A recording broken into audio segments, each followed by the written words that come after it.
সূরাতুন নিসা। নিসা অর্থ মহিলা। মহিলাদের নামে আল্লাহ একটি সূরা নাযিল করেছেন, কিন্তু পুরুষের জন্য কিন্তু আল্লাহ কোন সূরা নাযিল করেন নাই। আল্লাহ রাব্বুল আলামিন মহিলাদের জন্য সূরা নাযিল করে নারীদেরকে জানায় দিলেন, হে নারীরা, আমি আল্লাহ তোমাদেরকে সম্মান দিয়েছি। ঠিক কি ঠিক না?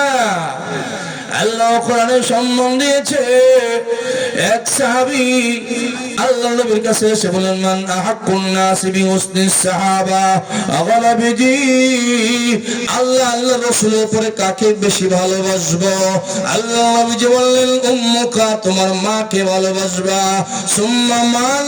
ওই সাহাবী বলল, ইয়া রাসূলুল্লাহ, ইয়া হাবিবাল্লাহ, এরপরে কাকে ভালোবাসবো? আল্লাহ নবীজি বললেন, উম্মুকা, তোমার মাকে ভালোবাসবা। তৃতীয়বার সাহাবী আবার প্রশ্ন করলো, সুম্মা মান? নবীজি, এরপরে কাকে ভালোবাসবো? আল্লাহ নবীজি বললেন, উম্মুকা, তোমার মাকে। সাহাবী চতুর্থবারের মতো প্রশ্ন করলেন, সুম্মা মান? নবীজি, এরপরে কাকে ভালোবাসবো? আল্লাহ নবী বললেন, আবুকা, তোমার বাবা। এই হাদিসের ভিতরে মহানবী সাল্লাল্লাহু আলাইহি ওয়াসাল্লাম মায়ের কথা তিনবার উল্লেখ করেছেন, আর চতুর্থ নম্বরে বাবার কথা উল্লেখ করেছেন।